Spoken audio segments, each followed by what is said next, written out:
beyond the sixth sense.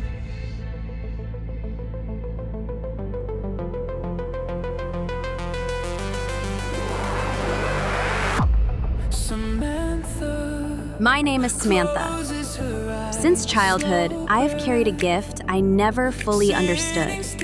While most people see darkness when they close their eyes, I sometimes see something else.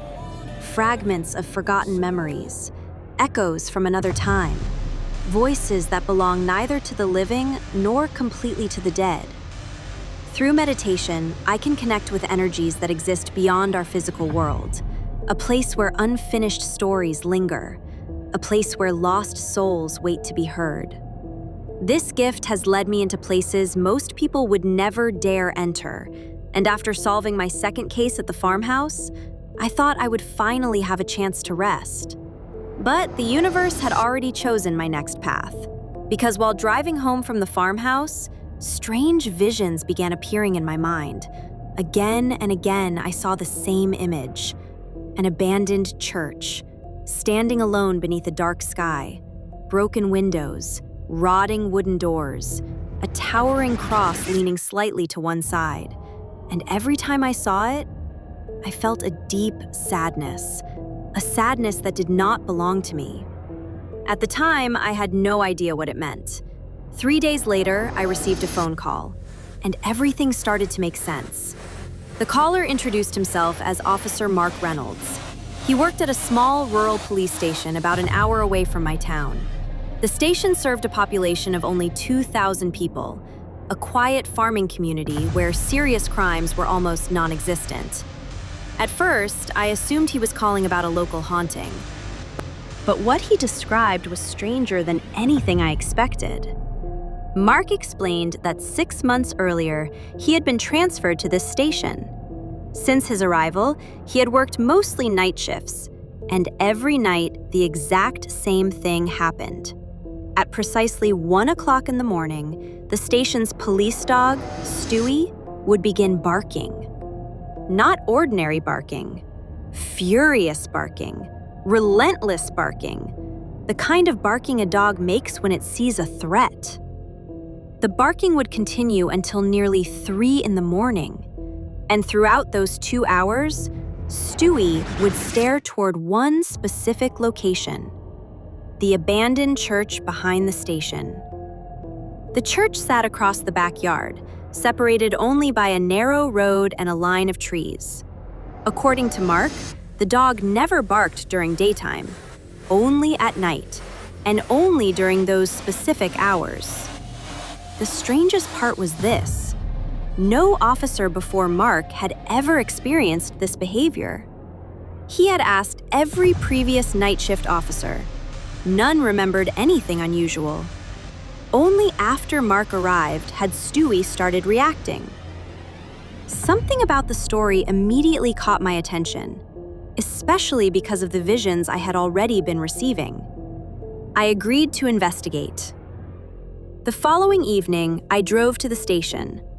The station looked exactly as I imagined: small, quiet, surrounded by endless farmland. A single-story brick building standing alone beneath an enormous sky. Across the backyard stood the church from my visions. The moment I saw it, chills traveled down my spine. It was identical. Every detail, every crack, every shadow, exactly as I had seen during meditation. Mark greeted me outside. He appeared to be in his mid-30s, tall, strong, friendly, but exhausted. The kind of exhaustion that comes from months of unanswered questions. Beside him sat Stewie, an aging German shepherd with graying fur. The dog seemed perfectly normal, calm, relaxed, happy even. Nothing about him suggested abnormal behavior. Mark explained the routine again, then showed me the church from the station's backyard. As the sun began setting, the church appeared even more unsettling. Its stained glass windows were shattered. Parts of the roof had collapsed. Vines crawled across the stone walls. Nature seemed determined to reclaim it. Using the payment I had received from my previous case, I had recently purchased several investigative tools: electromagnetic field detectors, temperature sensors, audio recorders, motion detectors. Nothing guaranteed paranormal evidence, but they often helped identify unusual environmental changes. That night, after dinner, I decided to investigate the church alone. At 10 o'clock, I crossed the road. The church stood silent before me. Moonlight filtered through broken windows. The wind whispered through the cracks. Inside, darkness consumed almost every corner.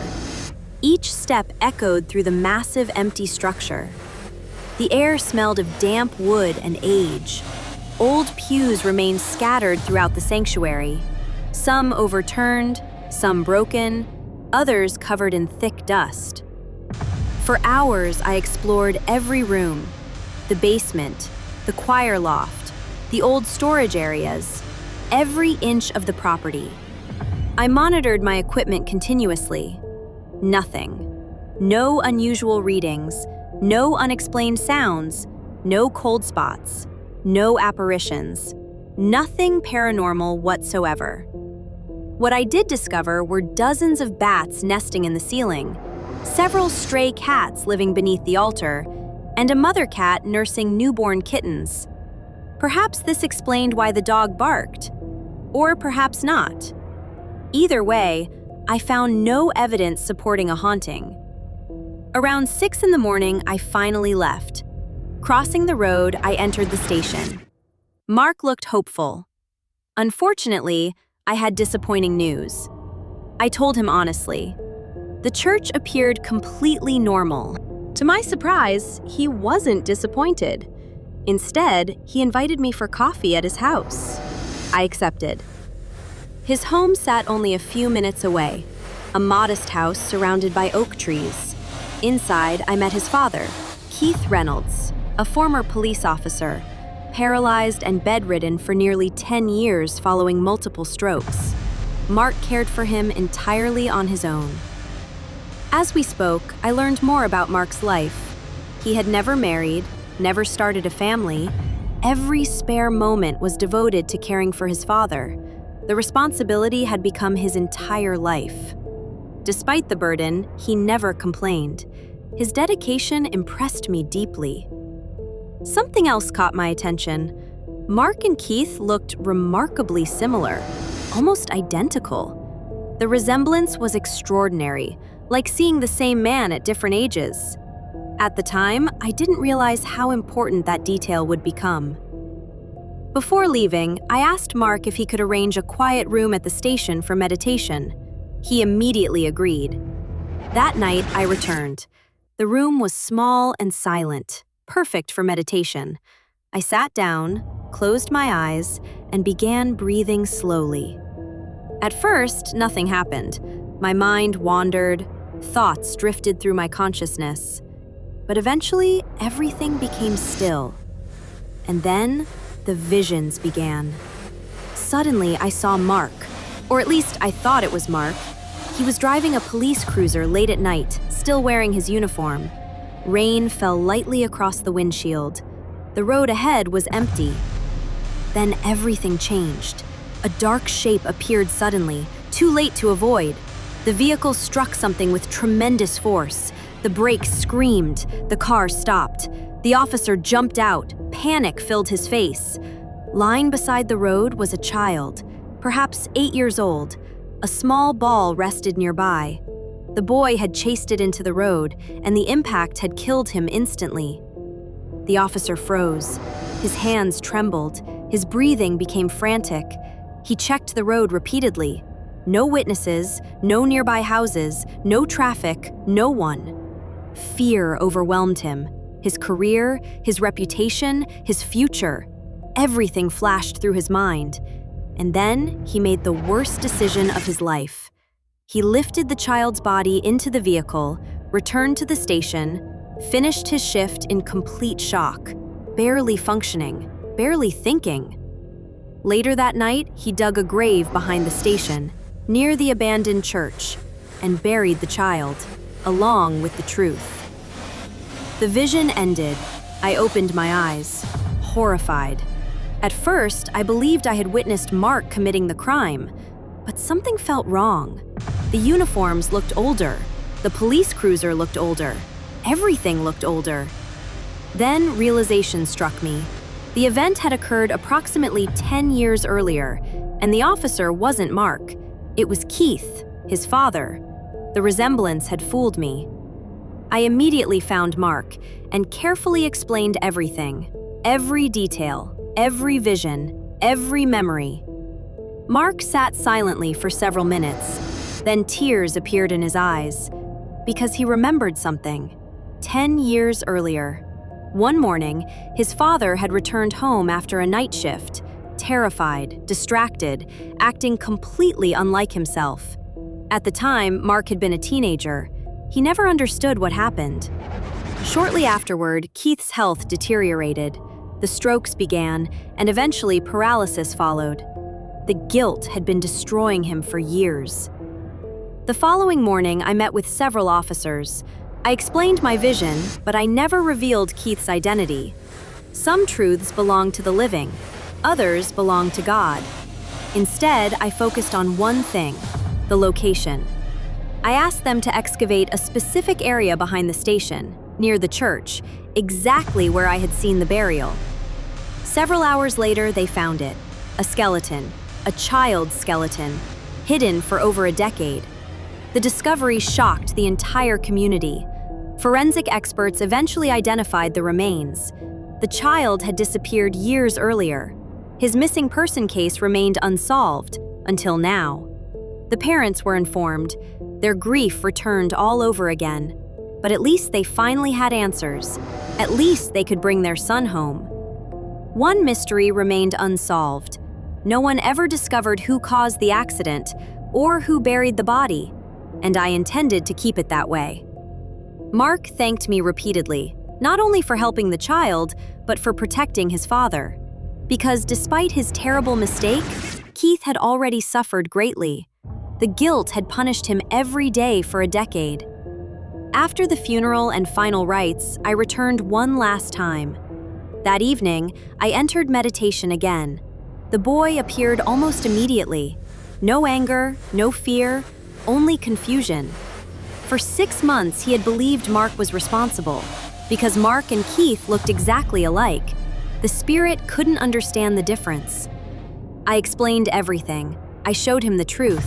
I showed him Keith, broken, paralyzed, haunted by regret. The boy listened quietly. Then something changed. Compassion replaced anger. Understanding replaced confusion. Moments later, I watched his spirit approach Keith's bedside. The old man slept peacefully. The child touched his hand, smiled, and vanished. The room filled with warmth, and I knew he had finally moved on. Over the following months, something remarkable happened. Keith began improving. Small movements returned, then sensation, then strength. Physical therapy produced results doctors never expected. It wasn't a miracle, but it felt close, as if a burden carried for 10 years had finally been lifted. Eventually, I returned home, but by then, word about my abilities had spread further than ever before. People called from neighboring towns, then neighboring counties, each carrying stories they couldn't explain, each searching for answers. And one evening, while sorting through messages, I received another call. A trembling voice, a frightened family, and a case unlike anything I had ever encountered. Because this time, the spirit wasn't trapped in a house. It wasn't trapped in a church. It wasn't trapped in an object.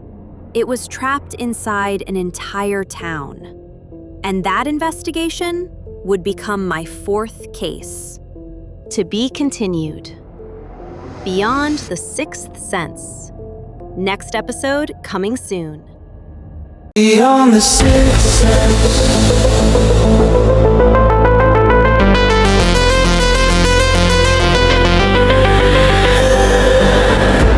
Samantha closes her eyes, slow breath, sitting still in the dark. She can feel them, cold air, sudden chill. Beyond the sixth sense, she knows, she knows. Beyond the sixth sense, where every secret flows.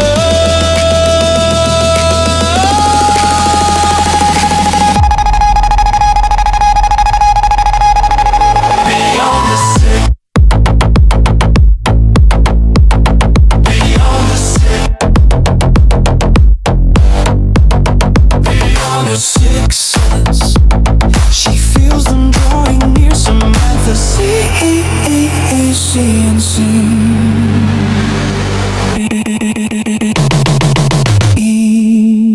beyond the six.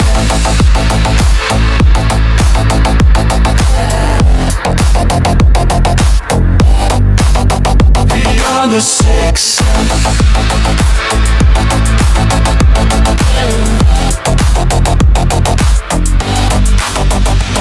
Beyond